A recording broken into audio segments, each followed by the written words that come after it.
a doozy. I don't even know what to tell you. Mr. Kim Chol was standing at the big screen in the middle of the busy airport in Malaysia. And lucky for us, since what's about to go down is happening in a busy airport, we have all the CCTV footage of one of the most insane murders that we've ever covered to date. But back to Mr. Kim Chol. He had just checked in his bag. He's standing there hands-free. All he has is this black backpack that's slung over one shoulder. This black backpack is going to be very important, so keep this in mind. Now, he had just been on a solo trip to Malaysia. It was fun, but he's itching. He's itching to go back home to his wife and kids in China, in Macau, China. His eyes are scanning the rows and rows of like brightly flashing numbers, the flight numbers, and he finds his. He memorizes the gate number. He turns on his heel, and right as he's turning, he hears footsteps behind him. But I mean, that's to be expected. It's an airport, but it's almost like these pitter-patter footsteps, like someone's running up behind him. Maybe someone is missing their flight. Someone's late. What's that got to do with him, right? But suddenly he can't see. Someone's hands are covering his eyes. Like if you were to run up to your boyfriend and you're trying to be cute, you put your hands around his eyes and you're like playing peekaboo, right? Guess who? It's like a K-drama moment. But he knew that his entire family, all of his friends, they were in China. As far as he knew, there was nobody that he knew in Malaysia. There was no one who would know him to do this. Before he had time to turn around, another set of hands grabbed his face this time, like kind of covered his mouth. It's almost like someone slapped him without the impact. He felt someone's fingernail uncomfortably poke into his nose, and he tried to grab at whatever was touching his face. He ends up grabbing an arm. And he opens his eyes and he sees this young woman standing in front of him. And he's so puzzled. He'd never seen this girl before, and she looks really young. And all she can say is, sorry. She breaks free from his grasp. And suddenly, these two girls, they're gone. Whoever they were, they ran up to him, played peekaboo, touched his face a couple times, and they were running off. How old are they? Like early 20s. They look really young, yeah. He stood there really confused, just like, what the hell just happened? Like, what the hell is wrong with girls these days? Like, stupid kids. And then it started to burn. Like his whole face started to burn.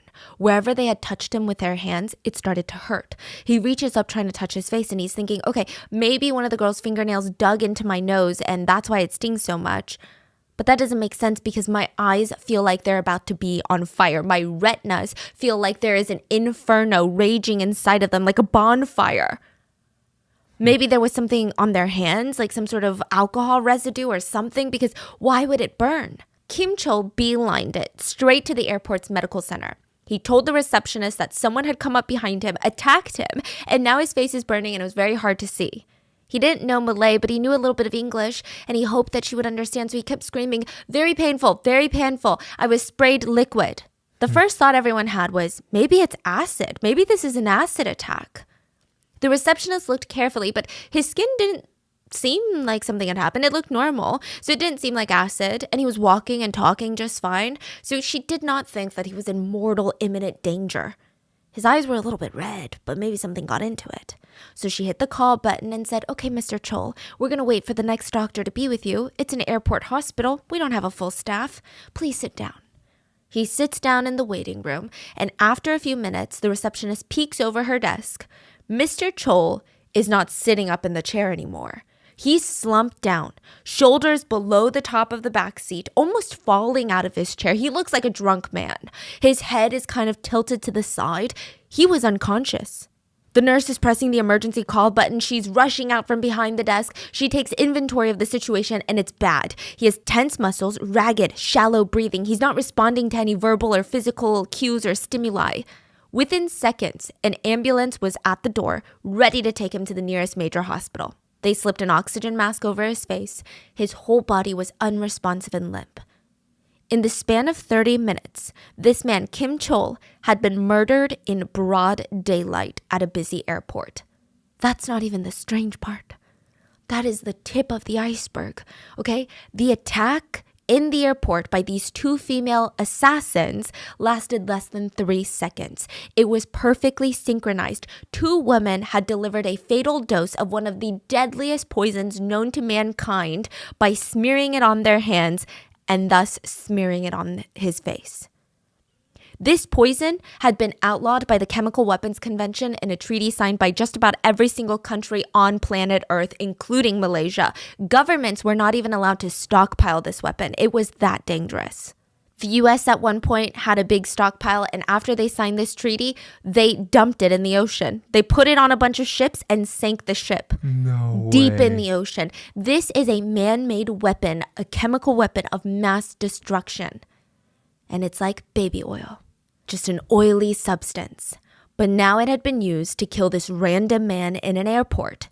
More curious than that is, why did the two women kill him? Are they unhinged? What happened? These two women had never met each other before this exact moment that they had worked flawlessly to murder a random innocent passerby. They could have targeted the young woman walking out a baggage claim. They could have targeted the mother with her stroller nearby. Why did they choose this man? Was it random? Maybe not.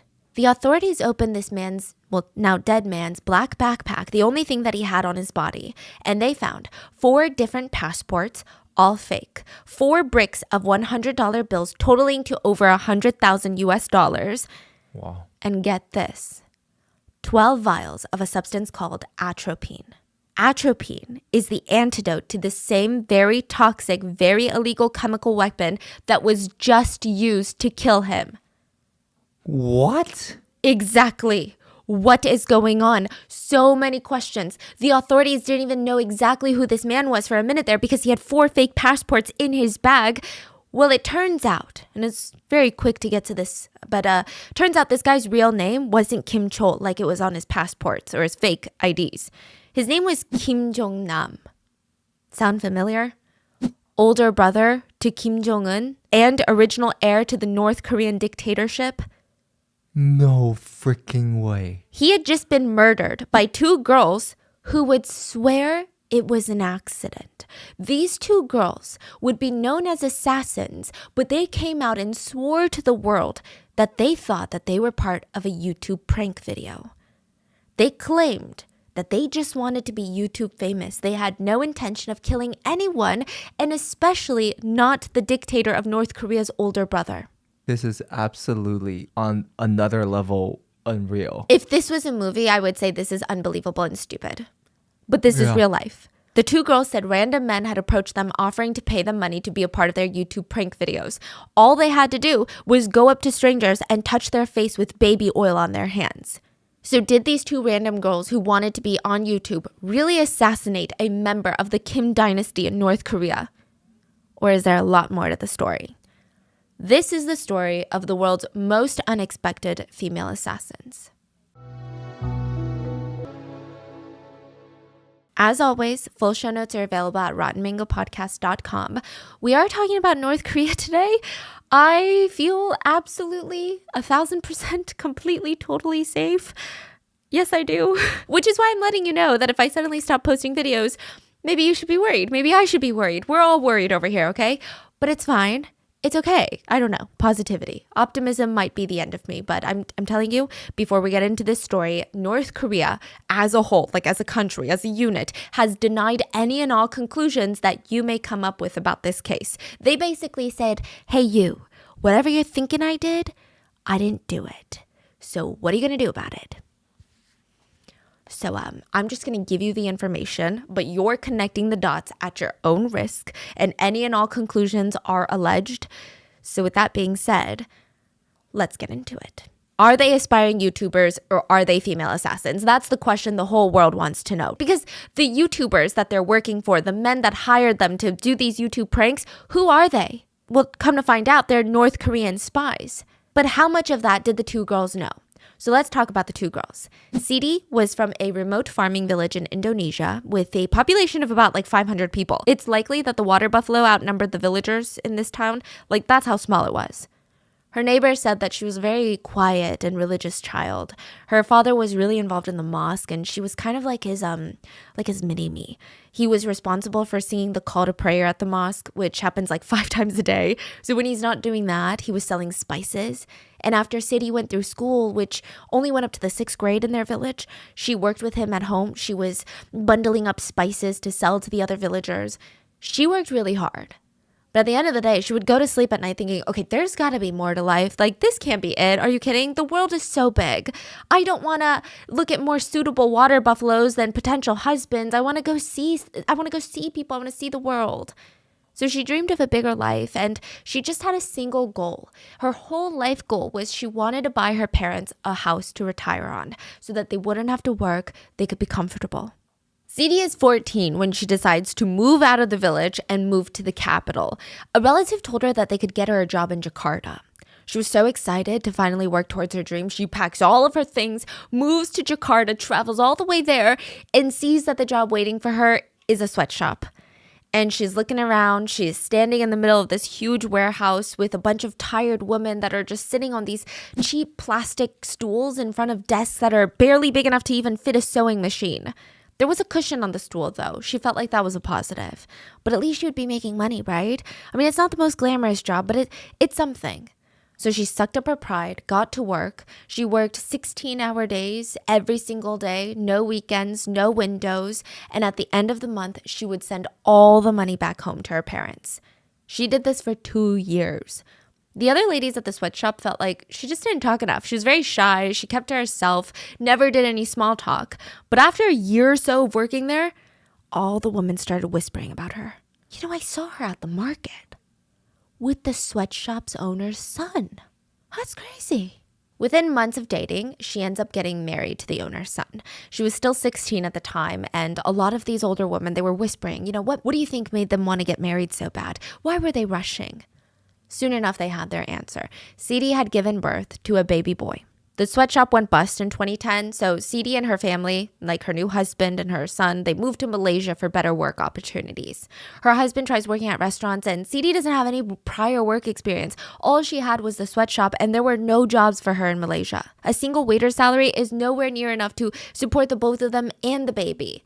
So what does she do? She's 18. She thinks of the only way to put food on the table.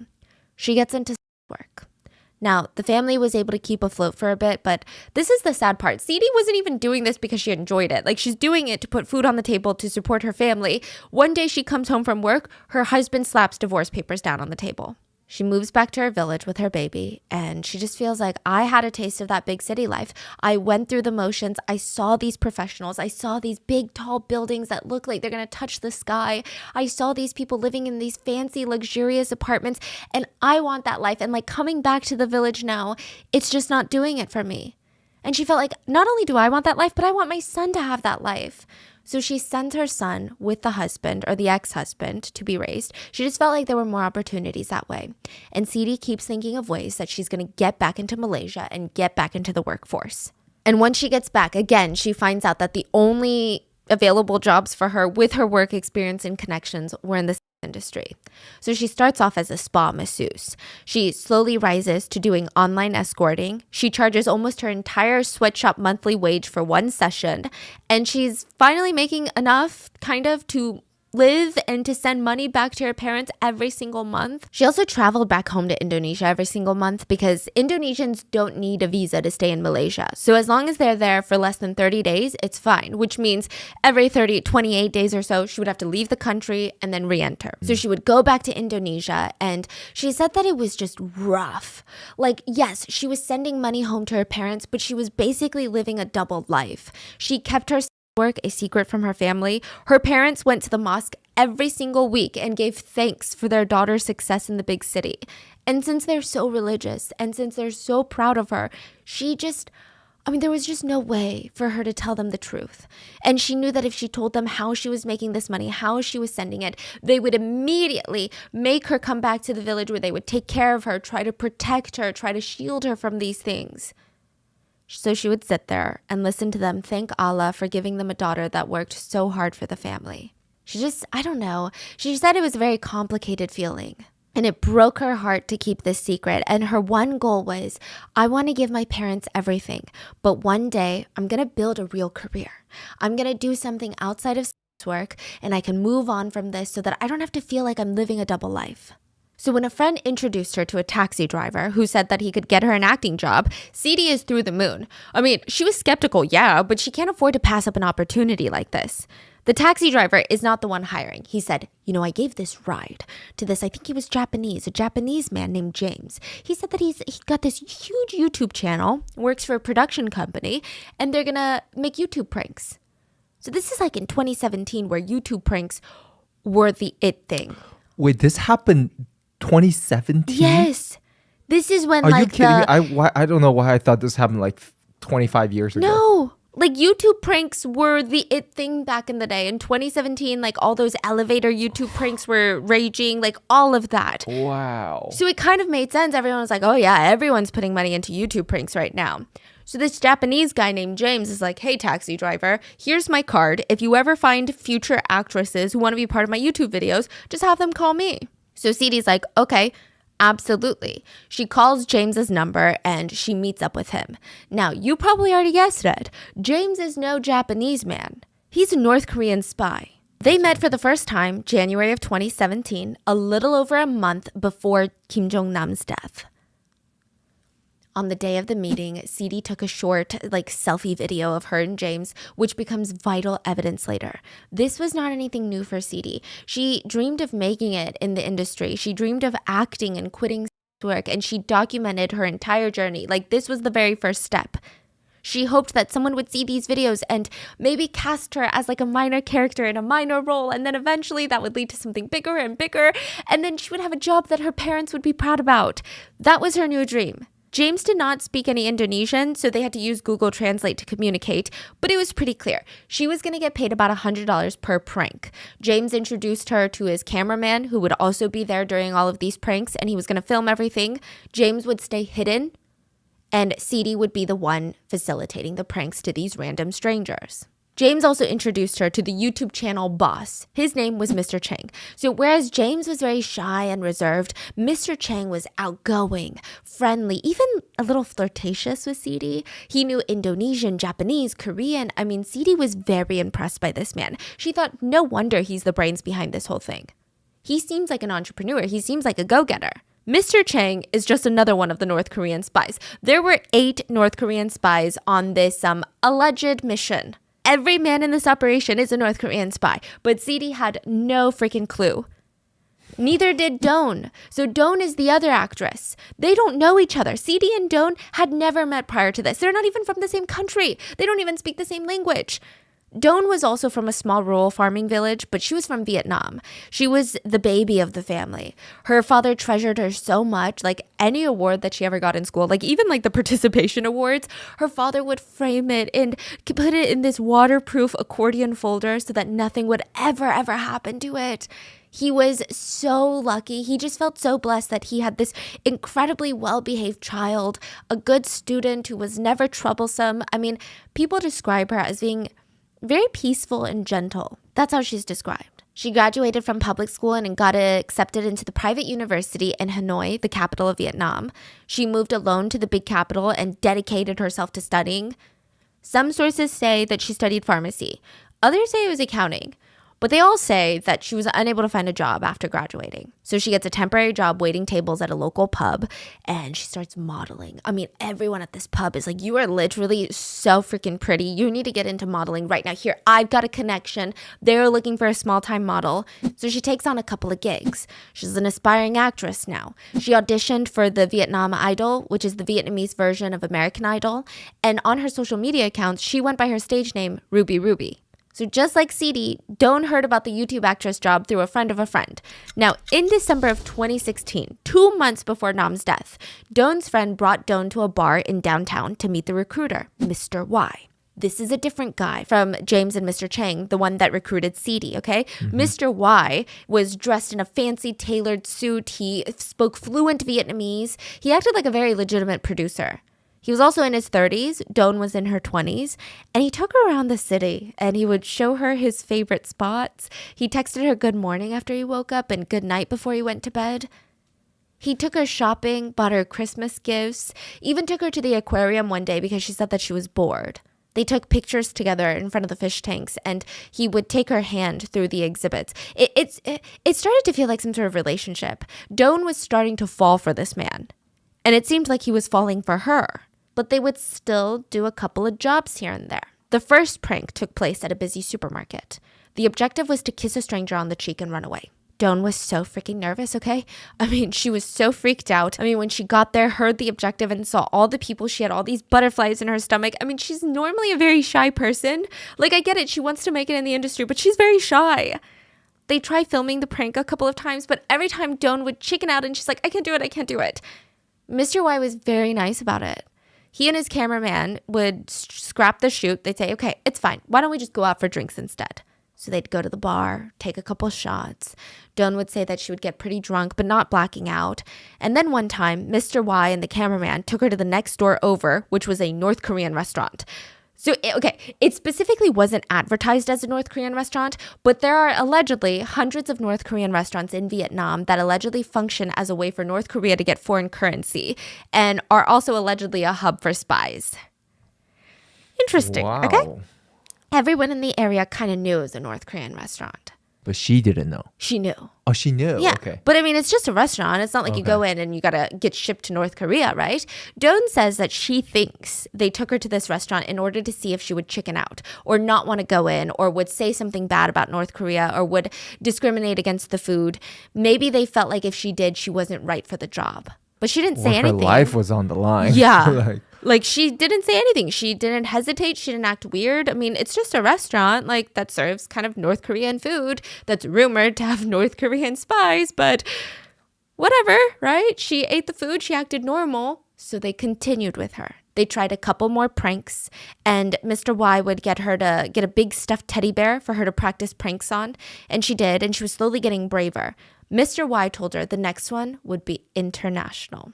He asked for her passport. She gave it to him, and he flew her out to Malaysia and Cambodia to practice more pranks. Dawn was enamored.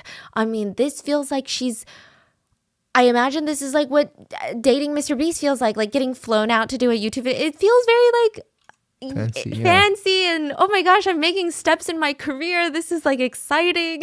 She was getting flown out internationally to act in these viral YouTube videos. I mean, she's already a model, and now her dream of becoming an actress is becoming more and more close. It's becoming more and more true and feasible. Now, on the other hand, so Dawn is practicing on a teddy bear. She's doing these random pranks in public. CD was kind of going through the same thing, but a little bit different. She's working with the North Korean spies, James and Mr. Chang. They would meet her in a predetermined public location, which was almost always busy with people. And it was a bit less romantic. Mr. Y took this almost romantic approach to the whole thing. These two guys, they did not. They would pay her the money, and typically she would walk up to a stranger, hold their hand. I feel like we've seen these on TikTok with, the elevator video or the escalator videos. So she'd walk up to a stranger, hold their hand. They would turn around, look at her, and then she would say, sorry, and run off. That's so scary now. Now you think Yes. about it, it's like after you hearing about this, man, I don't want people touching my hand, because you Yeah. don't know what's on there. Like, as a YouTuber, I would be scared to film these because I don't know what people's reactions are Of going to be. course, of And I course. don't know if they're going to overreact or Yeah. not overreact, but Yeah. so then she would run away. CD herself said, I didn't really think that the jokes were that funny, but hey, I'm getting paid $100 a prank. There must be an audience. There must be people that are watching this because what the hell, right? Sometimes they would smear CD's hand with lotion before the prank. Keep this in mind, okay? So they would smear her hand with lotion and they would say, okay, go up to that stranger and wipe the lotion on their face. She would do it, and it almost never escalated to the point of someone hurting her or getting mad at her. Almost everyone just seemed confused and silently angry. Then they would escalate. They would say, hey, put this baby oil on your hands and play peekaboo with that random stranger. So she would run up to a random man, and they would always pick the person that they wanted her to approach. She would run up to the random man, put her hands, cover his eyes, and then when he turned around, she would say, sorry, and then run off. There was always a cameraman that was hiding in the corner filming the whole thing. And with every escalation, which from the nothing to the baby lotion to the baby oil, she would get paid more and more. And with the life that CD had, this was comparatively easy money. She could do the prank and then apologize and run away afterwards. She hadn't run into anyone that had like a black belt yet or that had crazy anger issues. So she felt like, okay, I guess I'm not really hurting anyone and the pranks are harmless. So At least I can send money back to my parents. That's how she justified it. And James and Mr. Chang promised her at the end of the day, these videos were the into the entertainment industry. You get into the YouTube prank videos and then soon you're going to win an Oscar. That's what they're telling her. You're going to become a famous actress. In hindsight, they weren't wrong about the famous part. CD would become internationally known. February 13 of 2017, Mr. Chang was walking through an airport. He's not running, but he's walking pretty fast. He's walking with a purpose. He had somewhere to be, right? He walks up to one of those cafes that are before the airport security line. So it's technically open to anyone. You don't need a boarding pass. You don't need to get through security. It's just before you go into the airport, or maybe you're saying bye to a loved one. So he sits there and he meets up with a young woman, CD. CD is patiently waiting for him. She had gotten a text for this airport location and she thought that she was here just to film another YouTube prank video. I mean, this is what she's been doing for the past month, getting paid to go meet at an undetermined, very public location. And he would point at a couple of people. She would run up and put some baby oil on their face. Get paid a couple $100. She had already ordered her coffee. She was sitting down waiting for him. He didn't even bother ordering anything. He just walked right up to her and explained the game plan. Today, we've got a new prank. Okay, it's kind of like the lotion prank, but a little bit different. Here's the idea. We're going to put a blend to the peekaboo prank and the baby oil prank. So I'm going to cover your hands with oil and maybe some lotion later. You're going to walk up to people that we point at and cover their eyes. Easy peasy, right? Okay, sounds good. Do you have a target in mind already? Now, he usually did. Mr. Chang almost always did. He said that he would pick out the person who looked most likely to give a strong reaction but not call the police. That's what he told CD. He said it's all about the YouTube views. It's all about the YouTube engagement. That meant he would go after normal, non-scary, non-intimidating looking adults. Oh, and here he comes. Don't make it obvious, but behind you, 5 o'clock, gray suit jacket, black backpack. CD reached behind her and pretended to fiddle with her bag strap. She glanced up and sure enough, there was this kind of portly looking man that was walking briskly through the airport. He was stopping to look at the list of departure gates. She turned back to Mr. Chang. Okay, got it. And the lotion? No, we're going to do oil this time. Here. He takes the bottle out of his bag and pours a little bit on CD's hands. She's like, oh God, it's slimy. Well, yeah, don't touch your face or your clothes with it. It's going to stain. So go up to him, cover his eyes, and run away when he turns around. Right now? In a second. I need to set up the camera. He's over there somewhere, the cameraman. But there's another actress this time too. She's going to do the same thing, but she's going to come up from the front and cover his mouth. He's going to think that he's getting kidnapped. It's going to be so good for the video. I've got another team at another cafe location to get all the angles with another cameraman. Oh, and you can wash your hands afterwards. There's bathrooms by the doors. CD looks at her coffee cup that she's not going to be able to finish because she's got oil all over her hands now. What a shame. And Mr. Chang's other team consisted of 2 men who are currently at a cafe on the other side of the airport, and they were in their places ready for action. On the other side of Terminal 2, Mr. Y was talking alongside Doan and a couple other North Korean spies, keeping a lookout.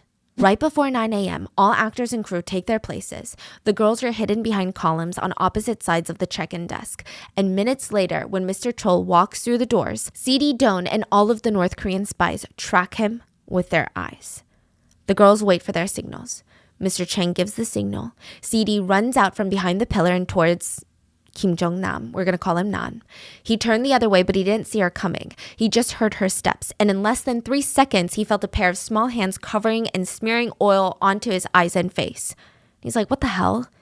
Mr. Y gave the signal that he saw CD rush out. Less than a second after CD, Doan approaches Nam from the front, and she places her hands on top of his face, almost like on top of his mouth and nose. Why do they need 2 girls? Is it like a insurance? There's a reason. So after CD covers his eyes and she walks away saying, sorry, Mr. Y gives the signal. And Doan comes out from her side of the pillar, which is now in front of Kim Jong-nam. She walks up to his face and kind of places her hand on his face, like covering his mouth and his nose. And in less than 3 seconds, he felt 2 pairs of hands just all over his face, and he has no idea what the hell is going on. What's his reaction? His reaction is like, what the fork is wrong with these girls? So he's not alarmed. I don't think he's alarmed to the sense like, I'm being attacked. I think it was more of like who do these little girls think they are, like messing with me right now? Like maybe he thought, I don't know if he went as Confused. far to think it's a YouTube video, but I would imagine it's kind of how we would react of like, are we getting pranked right now? Like, this is really weird. Yeah, okay. They didn't seem like these crazy assassins. He's not thinking, oh my gosh, they're going to kill me. It's just like, who are these little girls? Like, what are they doing to my face? So he grabs Doan's arms because she wasn't able to leave fast enough. Sadie was able to run off. And he's like, who are you? She's like, sorry. She wiggles out of his grip and runs away. Sadie is long gone at this point, and the both of them, they make a beeline for the nearest bathroom to wash the oil off their hands. This, again, is all caught on CCTV. What the girls didn't know was how close to death that they were that day. Instead of baby oil or lotion this time, because you were asking, why are there two girls involved? The chemical on their hands were two different components of a chemical called VX, Venomous Agent X. This sounds like it's out of a Marvel movie, but it's real. VX is an odorless, tasteless, amber-colored liquid that has the same density of water, but it's oily. If you were to see a bottle of it, you would think that it's apple juice, but in oil form. Maybe you would think it's like dirty frying oil. If you inhale it, if it touches your skin, if it goes into your nervous system in any way possible, in a matter of minutes, it breaks the connection between your brain and your muscles. What does that mean? Suddenly your body feels like it weighs 1,000 pounds and you cannot move a single muscle. Your arms and your legs go limp and you can't even move your diaphragm. So your diaphragm is what makes you breathe. The diaphragm sits just below the lungs, and it contracts in and out, which pushes air in and out of your lungs. But now, with that paralysis, your diaphragm isn't moving and you can't force it open and you can't force it closed. You're suffocating and you can't move. That's how it kills you. Wow. It's not fun. It's painful. The UN classified VX as a weapon of mass destruction, and stockpiling more than 3.53 ounces, that's a very little amount, of it per year has been internationally outlawed since 1993. This treaty has been signed by almost every single country in this entire planet in the world. It has been used as a chemical weapon in a few different occasions in Cuba, Iraq, Japan, to name a few. In the Japan attack, Masami, he was part of the new religious group that we talked about, the subway bombings, or the subway attacks. He was part of that religious group, that cult. He sprinkled VX onto the neck of a suspected spy, and he killed them.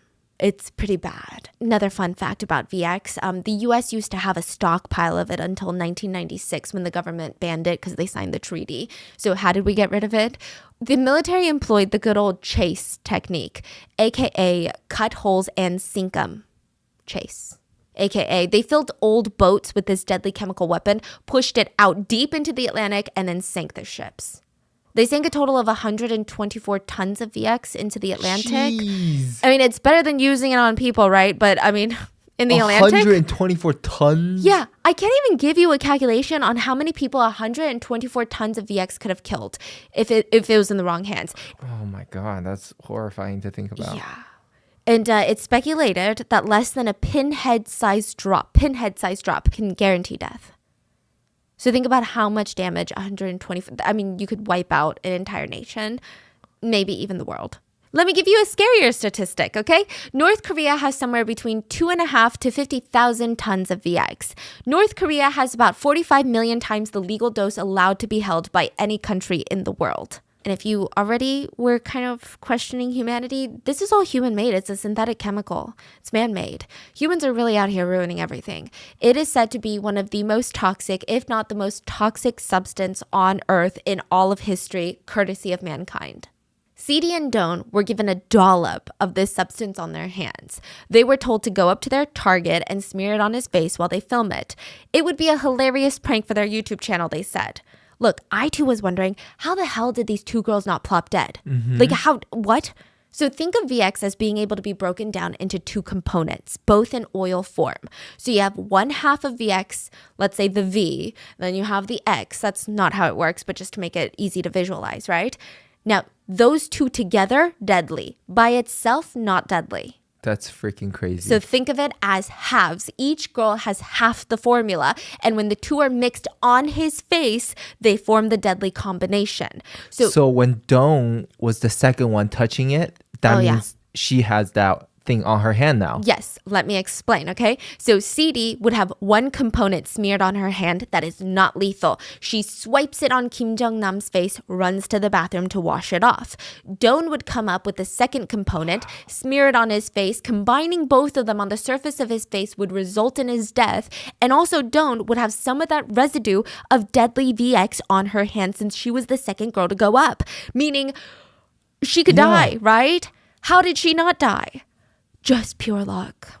Pure luck. CD did not feel any effects because she did not have both components. Doan, on the other hand, had both, but she just ran to the bathroom. Both girls said it just felt really slimy and gross. It was very unpleasant. It's not even just like oil on your hands. It was just really nasty. And there was almost like this weird gassy smell to it. They didn't like it. It sounded like if Doan like touched her face a bit. That's over, right? I mean, game over. So there was like 2 strokes of luck in this situation. So the first stroke of luck is that Doan saw a bathroom right next to where she had done this, pretty much, like on the other side of the lobby. So she half ran towards it, not wanting to look suspicious. There was no line, which is usually not a thing at airport bathrooms. So she just went right in and washed her hands. Now, a thing about VX is that it is very dangerous, okay? But it's also completely able to be washed off with some good old soap and water. Doan did not experience more than the tiny effects of VX because she was able to wash it off in time. And then the second stroke of luck was that the skin on your hands is some of the thickest skin that you have on your whole body. So it would take much, much longer for it to seep into her body. Kim Jong-nam would not have this luck on his side. He felt the effects within a minute. The quantity of oil on his face was much higher than the pin drop lethal dose, and face skin is actually very thin, especially around the eyes is some of the thinnest parts of skin on your whole body. It's been said by experts that the fastest way to absorb VX into the bloodstream would be through eye mucus. You get it a little bit in your eye. Your eye is basically an extension of your brain. Just goes straight into the bloodstream. So I guess my question is, does he know at that moment since he's from North Korea? He had no idea. Because he has 12 vials of the antidote in his backpack. Why does he have that? He anticipated this? Yes.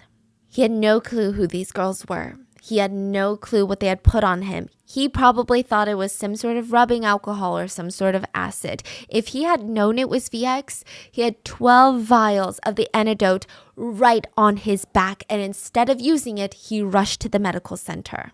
That is crazy. Yeah. Wow. So he's anticipated to run into these type of scenario during this trip. Not even just this scenario, but he just anticipated that his brother would kill him. Because I thought that he thought maybe North Korea was trying to kill him or someone who hates North Korea was trying to kill him.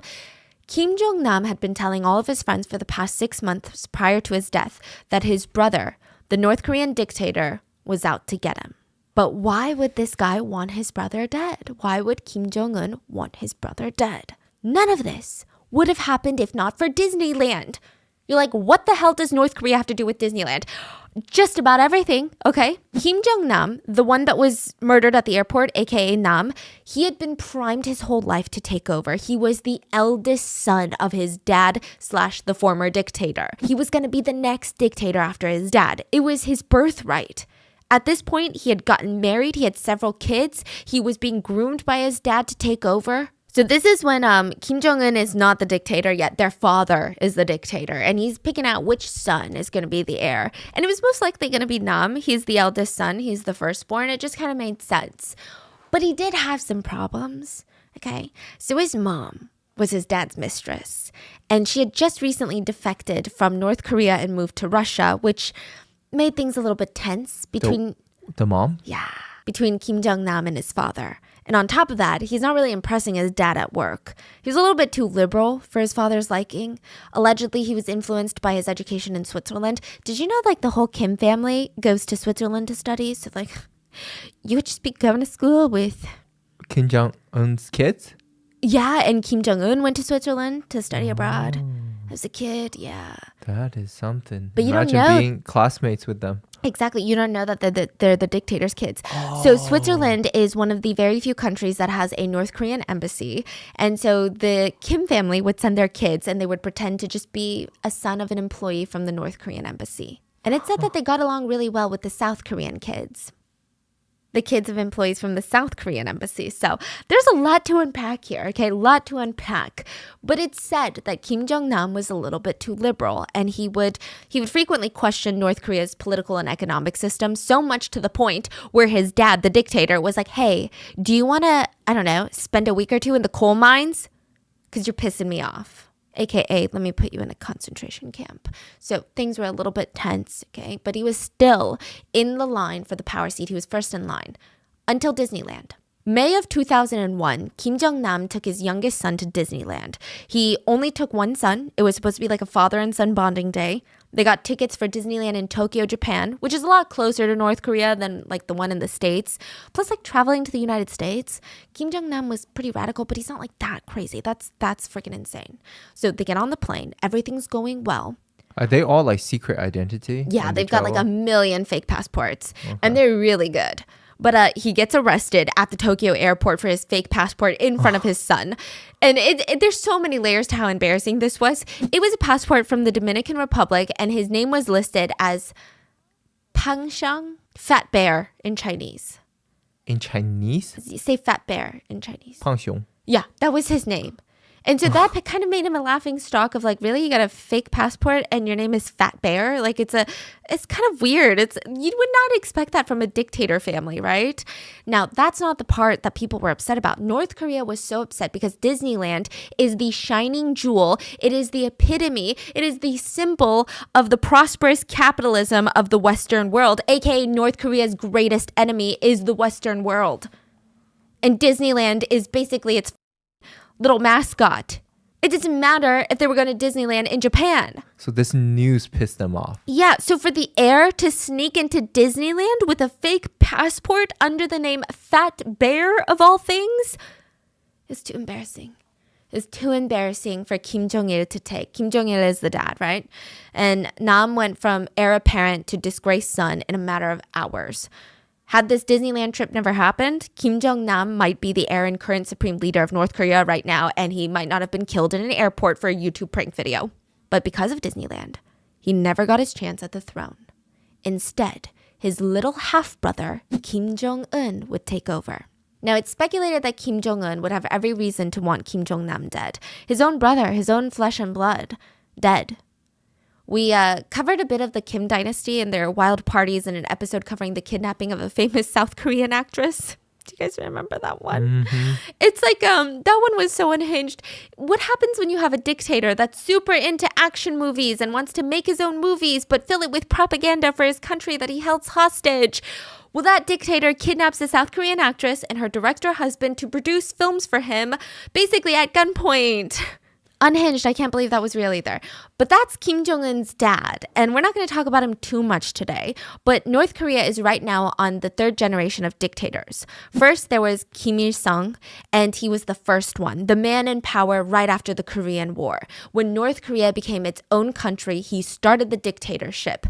He had the throne, the seat of power. Then it was passed to his son, Kim Jong-il. And the choice was easy. He had 3 kids. Kim Jong-il was the only son, so he won. Kim Jong-il was not a great guy. Are we surprised? He was famous for having multiple children from multiple partners. Almost all of his children are from mistresses, so none of them are actually from his legal wife, aka the First Lady of North Korea, even Kim Jong-un. His mom was a mistress. Kim Jong-nam, his mom was a mistress, but he was well known for a lot of interesting things, like a lot of interesting economic choices that would lead to some of the worst famines that North Korea has ever seen, as far as we know.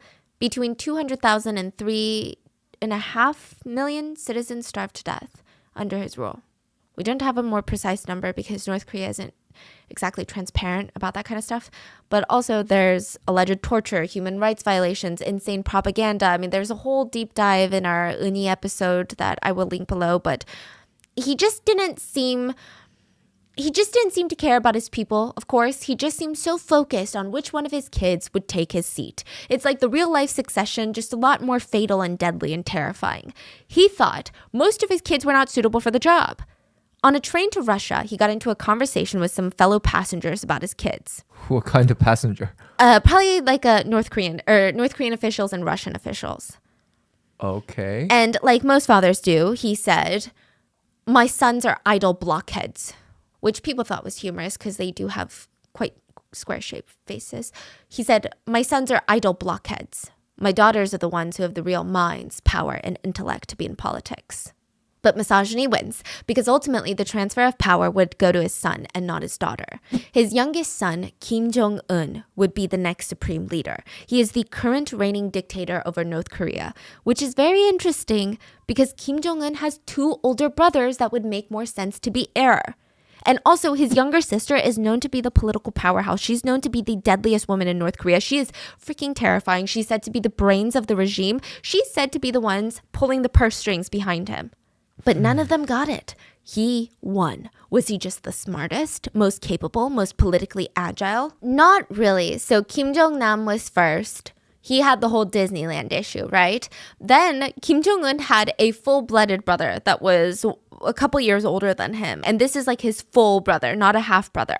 He was supposed to be next. He's the second eldest son. But Kim Jong-il took one look at that guy and said, pass, just pass. Apparently, and this is a direct quote, Chol, the second son, has the warm heart of a little girl.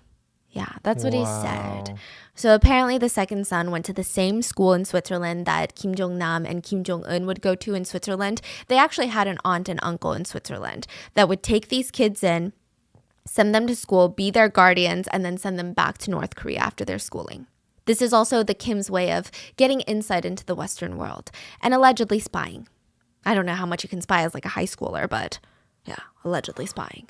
So this kid told everyone that his name was Park. So the second son told everyone at school that his name was Park, and he was the son of a driver at the North Korean embassy. And he was really chill. People said that Park would crack jokes all the time. He had a really cool sense of humor, and he was really good friends with all of the South Korean kids in the school. Like, just, he liked video games. He was decent at sports. The only weird thing about Park that everyone remembered is that he would never eat cafeteria food. And the cafeteria food in Switzerland is not like in the US. Like, you're talking fancy boarding school cafeteria food. You're talking catering food. He would never eat it. Literally, he would bring his own meals, never touch a single thing of anybody else's food. Very fascinating. Interesting. Why would you do that? They also said that he was a huge pacifist, which is kind of an interesting philosophy for the son of a North Korean dictator. In class, he wrote a poem called A World That I Dream Of. And his dream world, according to his poem, was a world without guns, nuclear weapons, wars, terrorists, or religion. Everything was secular and peaceful and open. Is he still alive? Yeah, you would think that he's not, but he's alive because he's not a threat. Their dad hated the fact that he would see his 2 sons, his youngest 2 sons, Park and Jong-un, and they would play basketball, right? Which I don't think most North Koreans can do, but he's part of the Kim dynasty. Did you just say Jong-un, like Kim Jong-un? Yeah. Okay. I'm just calling him Jong-un-y, like he's my friend or something. Yeah, it's weird. Honey. Okay, yeah. Kim Jong-un. Okay. So then the second son would say things like, we did good, guys. We did well, after they lose. Meanwhile, Kim Jong-un would rage. And his dad was like, I like that one. Oh. I like the one that's raging. I like the one that can't process emotions. So his dad passed on the second son being the next leader. Didn't even give the second son a second glance, okay? But he was fine with it. He never wanted the seat of power. He just wanted to live his life because at the end of the day, the Kim dynasty, they're billionaires. So he's living his dream, traveling the world, going to Eric Clapton concerts, which is like a blues guitarist. He plays guitar in a band. He lives in Pyongyang, and he just tries to steer clear of his brother's bad side. It's said that after Kim Jong-un took power, he's just basically Kim Jong-un's baby, even though he's his older brother. And he just likes to use some money to get some girls and hang out. Kim Jong-un does not even consider him a threat, even though technically he could challenge his brother's rule. So if the heir can't be Disneyland Nam or chill second son, it's got to be the only other son. Forget the intelligent, terrifying, frightening daughter. We need a man. So Kim Jong-un it is. And it's said that allegedly, Kim Jong-un's mom, who happened to also be a mistress, was the one who tipped the police off in Tokyo about Nam's fake passport when he arrived. She allegedly knew that Nam was in line for succession, and if he was internationally embarrassed, Kim Jong-il would never allow him to take over. If Kim Jong-il chose one of her sons, she would go from mistress to mother of the dictator. Also, her bloodline would be half of the royal bloodline in North Korea. So in North Korea, there is no voting, obviously. No one really gets to choose which Kim is the most competent at taking over. As long as you have 50% of the royal Kim blood, meaning you are a child of one of the Kim members, you can go for the throne. You have a chance. So that's why even though she's a mistress, her son can be the next, I don't want to say king, but technically. And I think that she had been eyeing this for a while now. It said that ever since Kim Jong-un was born, she would call him my little general, which is a scary thing to call your child. And this isn't that important, but just to give you some insight on this guy and how unhinged his upbringing was, guards would be forced to inspect his food, which makes sense in case of an assassination attempt, but he also had dedicated guards to handle his toilet. They wouldn't flush it. His dad, the dictator, was very picky and was very paranoid that someone would steal his poop and study it. Like a foreign power would somehow steal the poops of his kids. Study the poop. For what? We don't know. I don't know what you get out of poop, okay? So what are they doing with the poop? I don't know. They had like a secret way of disposing of their poops. So regardless, Kim Jong-un takes power, but there's still other people, other relatives that could challenge his rule anytime if they wanted to. Namely, his brother Kim Jong-nam and his uncle Chang Song-sek. Okay, we're going to call him Uncle Jay. Uncle Jay was Kim Jong-un's dad's right-hand man, and he has half the royal blood in him. They were brothers after all. But now that his dad was dead and he was in power, Kim Jong-un felt really uneasy having his uncle just hang around. Because technically, he's got 50% of the royal blood. He can be the king or whatever. He's got decades of experience in the government since he was the old dictator's right-hand man and people are familiar with him. There were even rumors going around that Uncle Jay was pulling the strings behind Kim Jong-un. So what does he do? He wants him out of the picture. He grabs two of Uncle Jay's closest advisors and publicly executes them with anti-aircraft guns. These are anti-aircraft guns, which means they have insane range. That means a bullet comes out of an insanely high speeds and the bullet itself is hard enough to do damage to a moving armored metal object. Imagine what it does to a human body. And they publicly executed Uncle Jay's two closest advisors. They were torn to shreds in front of everyone. It wasn't even just one bullet. It was like 50-something bullets. They were ripped apart publicly. They kept firing until their body was literally combusting into pieces. In a situation like this, wives would typically have to gather their remains off the ground, every single piece, and bury them in pieces, but they weren't even allowed to do that. The biggest insult is that they were taken and cremated after, which is like a big thing in North Korea. I guess it's like an insult. So Uncle Jay collapsed during the execution. He fainted from the stress and grief because, yes, those were probably his two closest friends, but he knew he was next. And he knew that there was no stopping his nephew. There was nothing. 10 days after his advisor's execution, Uncle Jay was arrested. Before this, he was a perfectly healthy man, but when he was brought out for his public execution, people saw severe bruising all around his eyes and his body, scarred cuts all around his hands and his mouth. He was allegedly tortured during his time in prison, and the executioner told the crowd that Uncle Jay was convicted of treason. They did not provide any more specifics and/or proof. They turned the guns on Uncle Jay and fired at him for 3 minutes straight in front of a crowd of people. The crowd literally could not distinguish Uncle Jay's body from the piles of dirt and dust around him at the time that they stopped firing. He had been turned to dust. And in North Korea, if you get arrested, so do your closest family members. After the execution, Uncle Jay's sister, so Kim Jong-un's aunt, her husband, and every single one of their kids were arrested. Allegedly, Kim just wanted to wipe out all of his side of the family because of the bloodline, which means claim to the throne issue. Kim Jong-un no longer had a threat of his uncle or his uncle's family taking over. His brother, calm second brother, made it very clear that he didn't want the throne, and Kim Jong-nam had been disgraced. But disgraced is one thing, and non-threatening is another. So Kim Jong-nam, after the whole Disneyland accident, he had a deal with his dad. His dad would pay him $500,000 a year for him to just roam about the world and have fun. He would just kind of travel from here and there, and he was a little bit more global back in the day, but once Kim Jong-un, his little brother, took power, he stayed in China. There's a whole thing about this. In 2012, Kim Jong-un put out an assassination order against Kim Jong-nam, his half-brother. The only reason that we know this is because South Korea's CIA got a hold of this information. They gave it to South Korean legislators, who then turned around and told the New York Times. Okay. 2012? Yeah. So like 5 years earlier from his death. Exactly. Kim Jong-nam wrote a letter to his brother, the dictator, begging him to halt the assassination order. The whole letter was not released, but some parts say, please withdraw the order to punish me and my family. We have nowhere to hide. There is no way out except to choose to end it ourselves. So by this point, he's pretty much stationed in China. Kim Jong-nam has nowhere else to go but China. He cannot go back to North Korea because his little brother dictator is probably going to kill him the minute that he steps foot in there. And everywhere else is not that safe. So compared to the rest of the world, China treats North Korea cordially and vice versa. China is also a very strong, formidable enemy. So Nam hoped that he was safe there because his brother had a fear of pissing off China. And if he went into China and assassinated Kim Jong-nam in China, you think Chinese government would be like, oh yeah, go on ahead. Do whatever you want. They'd be pretty freaking pissed. Kim Jong-nam was hiding in China, in Macau, China to be exact, but there were a couple other family members that were in hiding. So there were some that defected to Russia. These are like direct family members, not just like North Korean defectors, but a couple in the United States. Yeah, the US is a big place, okay? They will shield you, and just like China, it would be very, very difficult for the North Korean dictator to come into the US and kill their family member. If they wanted to, allegedly. So remember the aunt and uncle in Switzerland that would watch all of the Kim's kids while they went to school in Switzerland? Well, they decided that they didn't want anything to do with it anymore.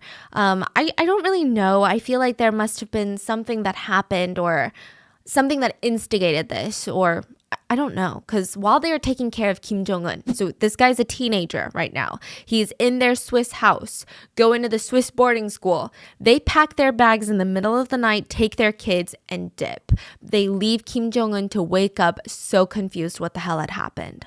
They actually ended up flying to the U.S., getting help from the CIA to stay hidden. They went to the U.S. Embassy, requested asylum. U.S. granted it to them. They are now currently living in New York City. They've been completely anonymous, just until a recent interview with the Washington Post. They will not share their new names or their faces, but we do know that they're running a dry cleaning business and they're getting ready to pass it on to their kids after they retire. None of them want a single thing to do with their cousins or their nephew's regime. And it's speculated that's why Kim Jong-un constantly threatens to blow up Manhattan, because he hates his aunt and uncle. But besides that Washington Post interview, they have stayed dead silent. Even in the Washington Post, they really didn't say anything. They just said, we want nothing to do with North Korea. We're just trying to move on with our lives. That's pretty much it. On the other hand, Kim Jong-nam in China wasn't laying as low. I don't think that he was instigating anything. I don't think he was poking the bear, but he would travel around Europe, and in Paris, I believe, he was stopped by a bunch of paparazzi who were like reporters and journalists who were asking, like, what do you think about what your brother just did? What do you think about your brother being in power? What do you think about North Korea right now? And for the most part, Kim Jong-nam did not talk to them. On the few occasions that he did talk to them, however, he always truthfully expressed his opinion, and it was almost always negative. So for Nam to put his own negative opinion out there was a very dangerous thing to do, and I'm not exactly sure why he did that. Maybe he wanted to get the truth out there somehow to help the citizens, or I don't know, maybe he thought that his brother was just like a little brother, like whatever, little tongsang, I can say what I want. I have no idea. What did he say? He would just say things like, yeah, I don't like what's going on over there. It's crazy. It caught up to him though. 6 months before his death, he told his friends that he was afraid for his life. He believed his brother wanted to kill him. So this is in 2017. His brother originally wanted to kill him in 2012, remember? But for some reason, he chose not to. Maybe he felt like Kim Jong-nam was pathetic and not a threat to his throne, just hiding out in China. Was it because of what he said to the press or the paparazzi? I literally can't believe that I'm talking about North Korean paparazzi right now. Probably not. The speculation is that allegedly in 2017, Kim Jong-nam started working with the CIA. Why do people think that? During Kim Jong-nam's vacation in Malaysia, he flew to a resort island in the northern part of Malaysia and checked into a Westin hotel. It is worth noting that a Westin hotel is a very American hotel chain that is a branch of the Marriott Hotels, a very American company. CCTV camera caught him getting into an elevator with a man that North Korea suspected to be a CIA employee. They had a 2-hour meeting in Malaysia. Between him possibly working with the CIA and bad-mouthing North Korea to the media, there is more than enough motive for Kim Jong-un to hypothetically, allegedly, I'm not saying this is true, want his brother dead. So not saying he did it, but hypothetically, how would he go about something like this, right? How would he go about doing something like this? Kim Jong-un is said to be one for theatrics. I mean, look at the way that he executed his own uncle. And we know that his brother Nam was safe in China. And if he was working with the CIA, maybe Nam felt some sort of protection from them too. So Kim Jong-un needed to move quickly because what if Kim Jong-nam was getting ready to be moved to the US? He needed the perfect plan to kill him publicly so the whole world would know, not just Kim Jong-nam, but it would send out a message. This is what a lot of experts believe. It would send out the message. An enemy of North Korea is not safe anywhere, anytime, or with anyone, even if you work with the CIA. Allegedly, Kim Jong-un hatched his assassination plot, and everything that I'm about to say is alleged, by the way. There were 8 North Korean spies that were part of the assassination plot. Now, if a North Korean spy killed Nam, it would be too obvious who did it, and maybe Nam would even suspect a spy. They moved different. He knew what to look out for in a North Korean spy. He would be ready. He'd know exactly how to react. He had vials of the antidote. He would probably take the antidote right away. Now, for a job like this, hypothetically, they would need someone that was unassuming, someone that could be easily looked over, someone that Nam would never be suspicious of. Women, average, gullible, easy to blend in women were the orders given to the spies. Now, I'm not saying that today's 2 women are these things, but at this stage in their lives, I would say that they weren't as established in their careers or their social circles yet. They were quite vulnerable. Now, set the scene. They can't just kill Nam in China. It would be a diplomatic nightmare. And China is the only country, really, that North Korea really cares about because of their trade relationship. When Nam flew to Malaysia, it was the perfect time. Which, side note, North Korea doesn't have a bad relationship with Malaysia either. So Malaysia is one of those countries who aren't specifically hostile towards North Korea. Like the US is specifically hostile. South Korea is specifically hostile, you know? Malaysia is not. They actually have a North Korean embassy in Malaysia. So getting the spies into Malaysia, super easy. But killing Nam in the dark in his hotel room would be boring. Would it even make international news? Wow. Would people even really talk about it? Would it instill fear in enemies' hearts? Probably not. They would have to do it public, in broad daylight, in the middle of an airport where you genuinely feel a sense of security because there's so many people. There's so many people who have places to go that don't care about you. There's so many cameras. The rough sketch of the hypothetical alleged don't kill me plan goes like this.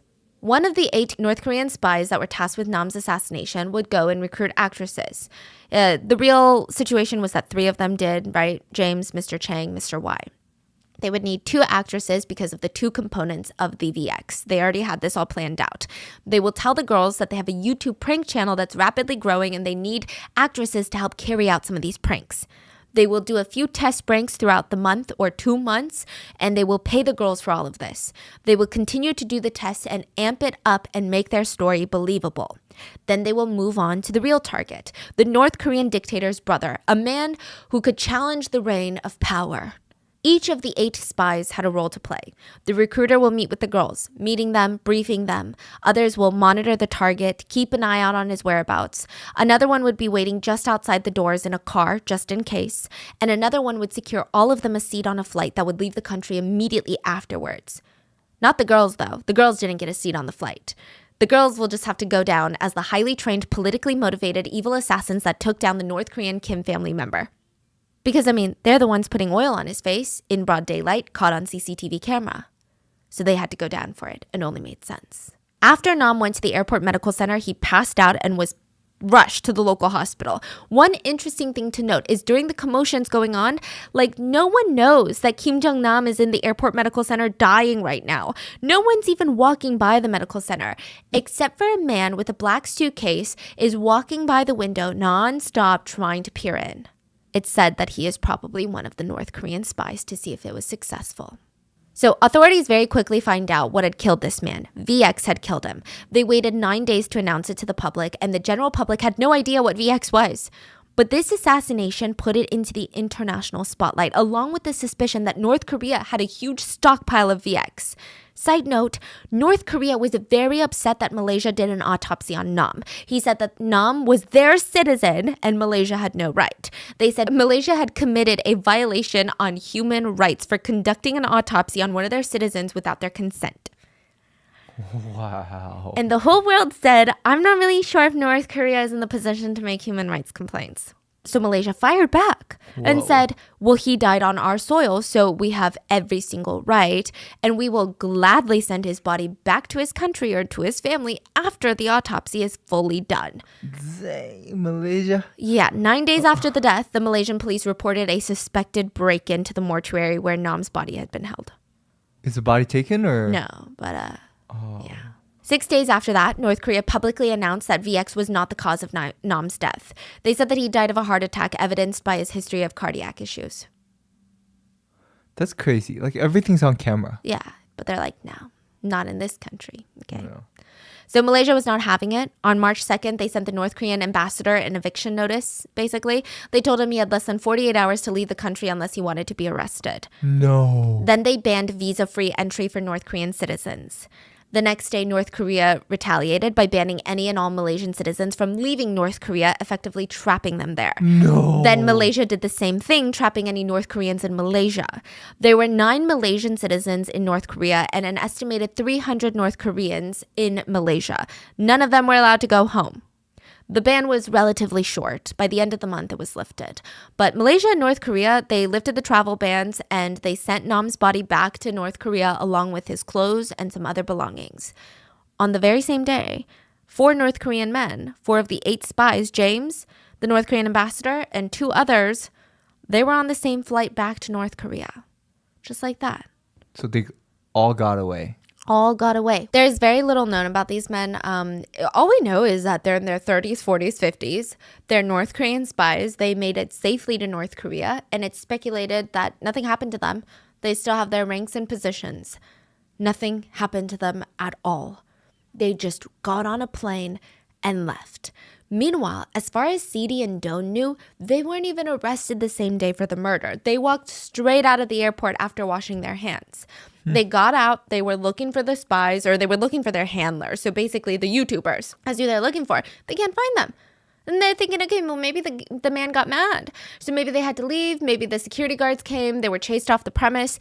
Either way, it's fine. It's happened before. Typically, I'll go home and they'll reach out to me again when they're ready to film another prank. So both of them went home. The 2 women went separately home. They're not suspicious at all. They don't even know who the guy that they just touched all over the face was.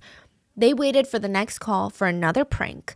Meanwhile, the police are combing through the airport security footage. They're working around the clock to identify and locate the women. Airport security footage showed them running up to Nam and putting their hands on him, and it also caught them running to the bathroom afterwards. They get clear images of these girls' faces, and now all they had to do was find them. 2 days after the attack, Don gets a text message from Mr. Y. He said that the video at the airport had done so well that he wanted to film the exact same one at the exact same place. He told her to meet him at the airport in way. Don got dressed, did her makeup for the cameras, slipped on the same pair of shoes, waited at the airport. He never showed up. He never showed up. She texted him and it said text message cannot be delivered to this number. So she tried calling him. Number wasn't going through. She waited a while and then she decided to leave. She didn't even make it out of the airport parking lot or the little entrance area. The taxi was stopped by the airport police and suddenly Don, she's Vietnamese, all she knew are these people screaming at her, demanding her answers in Malay. She doesn't speak the language. She's confused. Why are they so upset? Why are they so upset at her? Wow. Why are these men in uniform yelling at her? Have I done something wrong? This poor girl is like... I can't even begin. Malaysian police had arrested her and taken a mugshot photo of her. She still had no idea why they were doing this. Meanwhile, Sidi had gone back to Indonesia and was in her room with her roommate when the police came for her. They barged down the door. Where were you February 13th? What?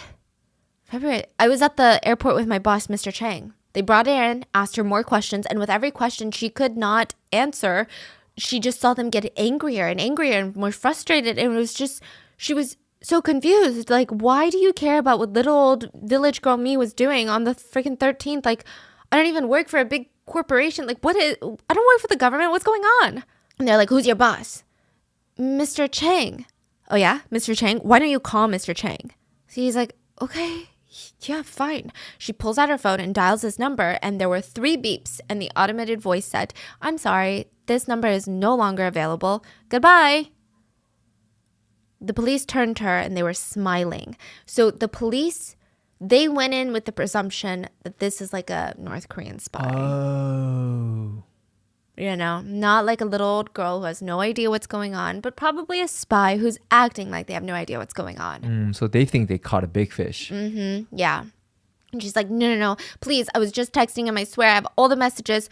Who are you? Are you a spy? And she's like, a spy? This is the last thing on her mind. You've arrested me because you think I'm a spy? Like, maybe I ran a red light, but you think I'm a spy? No, absolutely. That doesn't even make sense.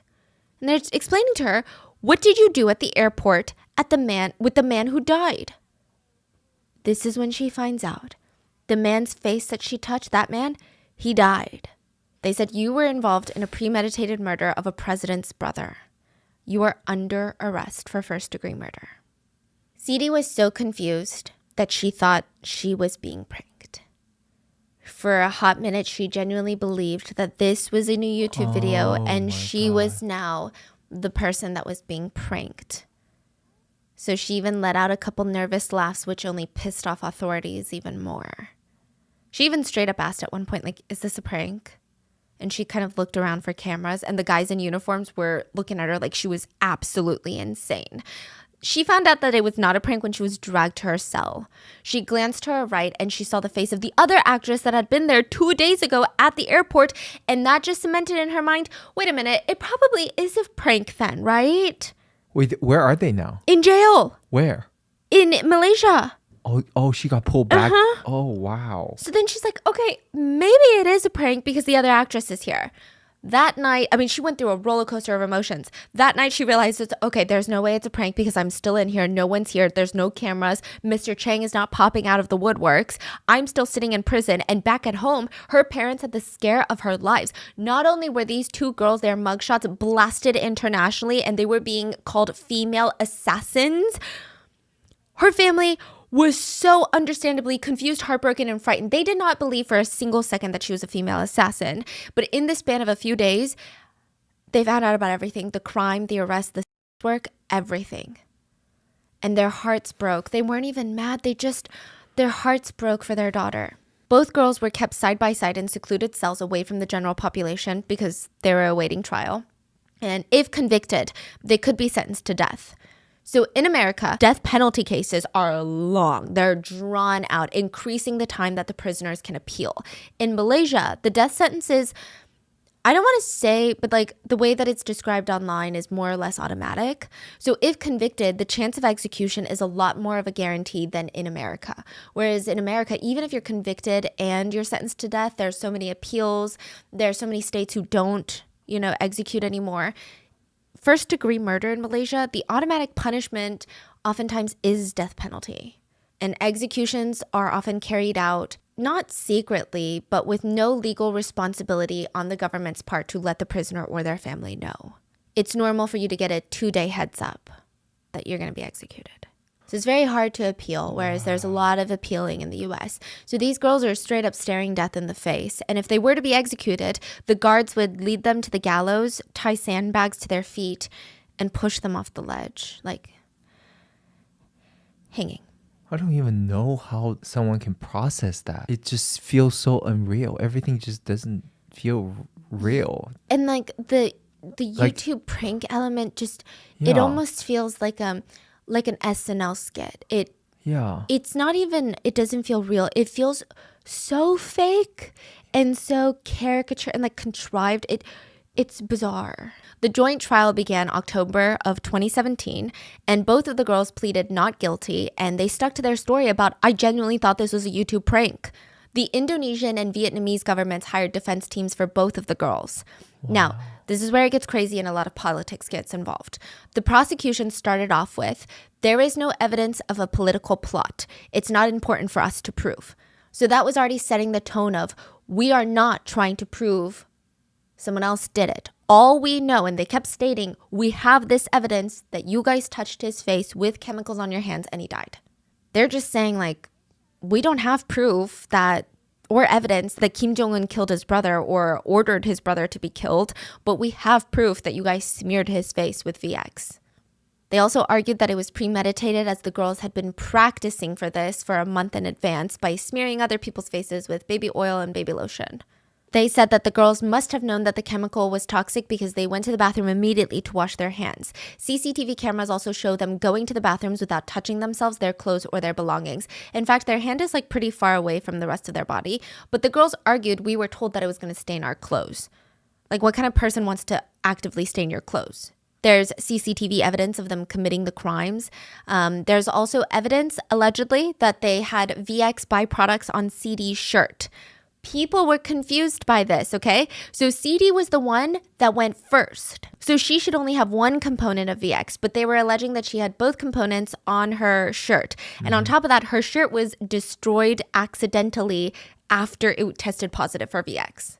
So at the opening statements, the prosecutors made their statement, and one journalist in the audience remembered writing down in his notebook just a single line. He was there to take notes on all of this. He just wrote, "They are The girls? Yeah, because it looks like everyone has made up their minds on how this is going to go right now. CD's defense pointed out all the inconsistencies with her wanting to kill someone. CD had documented all of her meetings with James. She thought she was showing the behind the scenes of her actress life. She documented extensively. Why would she record her work if she knew that she was working as an assassin and exposing a North Korean spy? Yeah. Like, what the hell? CD's shirt that was also said to have VX, like, why was it missing now? Why can you not find it? And she shouldn't have VX because she was the first one to touch his face. Doan's defense team, who was hired by the Vietnamese government, they also sent 2 Vietnamese ambassadors as translators. They said that she didn't touch anything with her hands afterwards, not because she knew it was VX, but because she didn't want to get her clothes dirty. And she came back to the scene of the crime 2 days later for another video. If she truly did know that she had killed a man and a dictator's brother, you think that returning to the scene of the crime just so happens to be on her to-do list? Where there's security guards, people, police officers, international law enforcement, where a murder had just taken place, and CCTV cameras, like, you think that's something that she would like to do? Meanwhile, they also pointed out the North Korean spies that they worked with changed their clothes and fled the scene quickly. 4 of the 8 had left the country 2 hours after the incident. The other 4 waited for Kim Jong-nam's body. Yeah. Oh, they're taking the body. Yeah. Meanwhile, these 2 girls, they didn't really have any sort of escape plan. They weren't in a rush to get anywhere. They went back home. They were just doing regular things.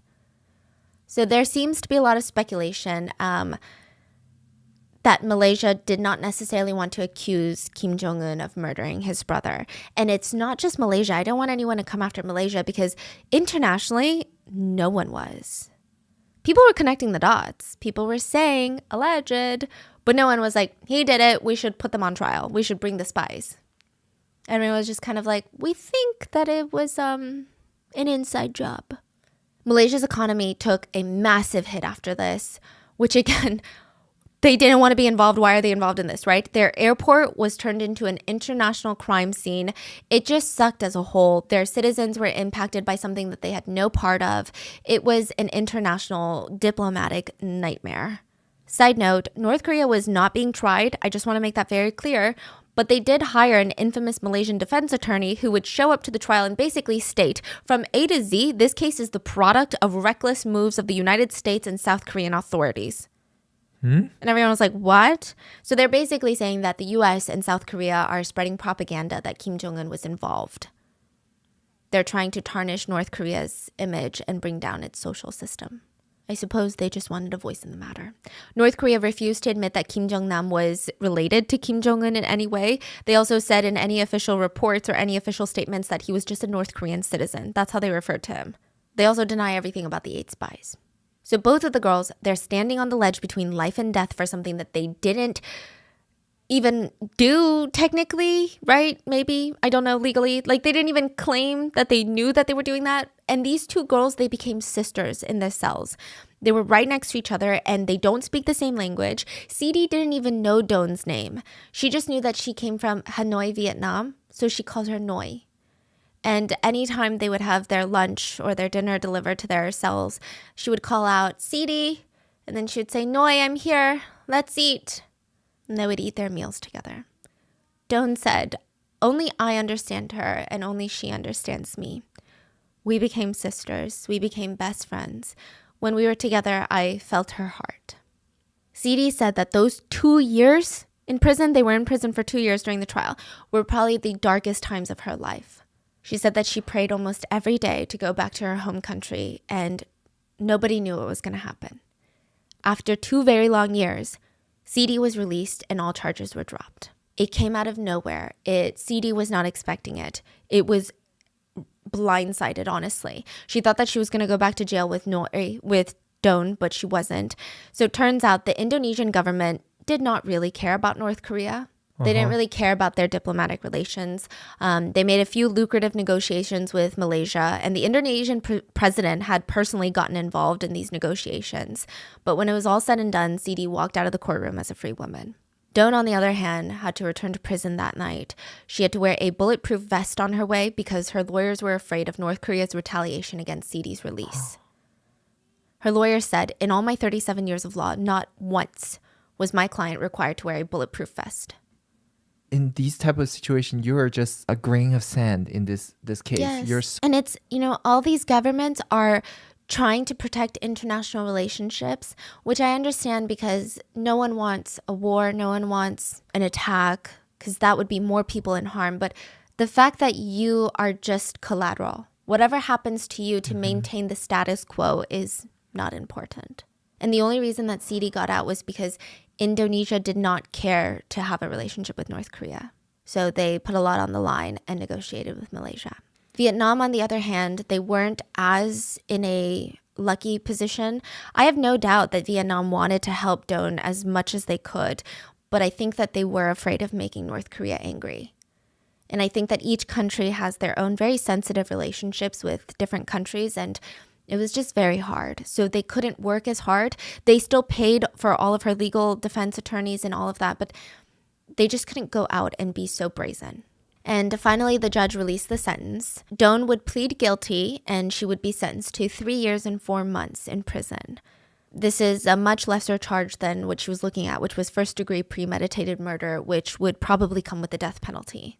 She was also allowed parole after serving the majority of her sentence. So after the trial, she spent a little over 2 years in prison. She got out a month after her verdict.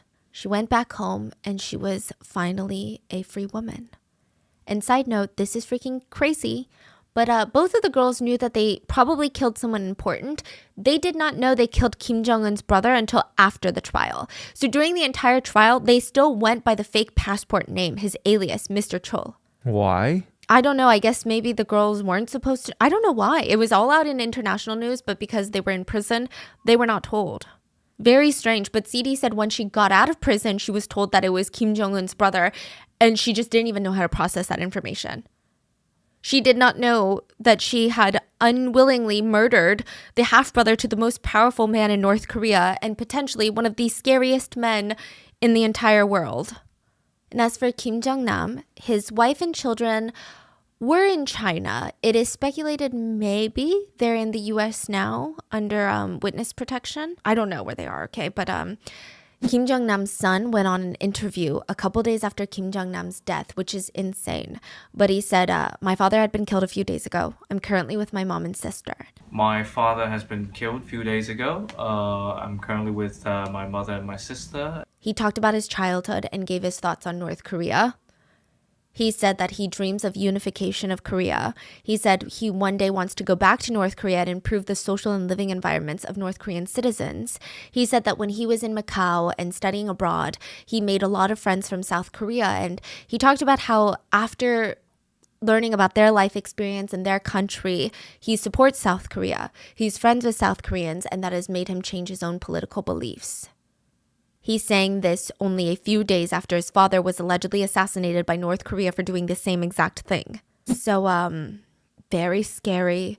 A lot of people like him, though. Some people are cheering him on and calling him the Prince of North Korea, and they hope that he will become the next president of North Korea and steer the country in a good direction, since he seems to have a rational mind to weigh arguments from both sides.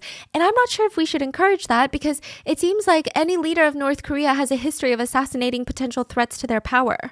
But people do believe that Kim Han-sol, the son, is being shielded by the CIA and is in witness protection in the United States. But I don't know. No one knows why he came out and did that interview. Some people think that he wants to come out and tell his uncle, I'm alive and well, and you can't get me. It's just a very, very dangerous thing to do. Kim Jong-un has no apparent heir as of right now, though he reportedly does have a son. He has also debuted his daughter multiple times during like a nuclear test of all places. She's 10. Yeah. A lot of people think that Kim Man-sol could be a strong contender for the throne, and we see what happens when that happens. So there's just so much craziness in today's story. I don't even know where to put this, but it's also speculated that Kim Jong-nam and Kim Jong-un never met in person. The two brothers, they never met in person. So apparently the Kims practiced the ancient tradition of raising potential successors separately. They never let them meet, even if they're brothers or half-brothers. It said the brothers were kept apart for most of their lives. I don't know about the second brother and Kim Jong-un. Maybe they met when they were like in high school. But for a good chunk, they don't meet. Some sources say all of that's a lie and they met once at the father's funeral. Some people say no, they went to the father's funeral separately and did not run into each other. But I guess only the brothers know if they've met, but it doesn't seem like we have any solid proof that they have, which would make this even more bizarre. This is a story of how two girls, thinking that they were going to be YouTubers, killed the brother of one of the most terrifying dictators on the entire planet right now. You might be wondering, why the hell didn't I hear about it? Or why do I only have a vague recollection of this? Same. Did North Korea wipe the story from all media outlets? Actually, the United States did that. But not even on purpose. They didn't mean to, of course. This crime happened 1 month into Trump's term as president. And since he had won by electoral vote rather than by popular vote, it made his whole presidency very historic. And as you guys know, there was so much conversation surrounding it and so much controversy surrounding his presidency. So it was all kind of drowned out. It was like front page news for like a second, and then everything else was about Trump. Oh, wow. So I think that's why a lot of people don't talk about it, or maybe they're scared, and maybe I'm an idiot and I'm like putting my life on danger right now. The girls seem to be doing good now, though. They gave a few interviews.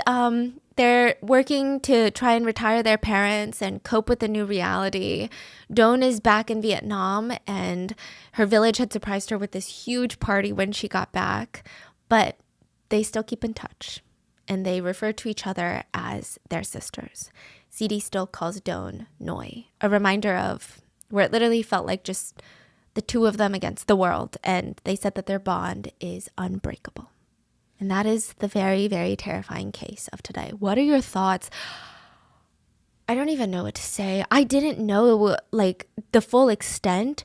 I think I got bits and pieces. Like when it was unfolding, I kept hearing like female assassins. So I thought, okay, female North Korean spies. And then it started unfolding more. And I was like, okay, I don't know what's truth and what's fact. Because when people would say, oh, I think it was for a YouTube video, because it was talked a little bit more in South Korea, obviously in the news. Like I think they thought it was for like a video or some sort of like variety show. I was like, that sounds like an urban legend. That sounds like a conspiracy or a lie. No. So, what are your thoughts? Please stay safe. I guess for this episode, I'll say that to myself. Please stay safe. And I will see you guys on Sunday for the mini-sode. Bye.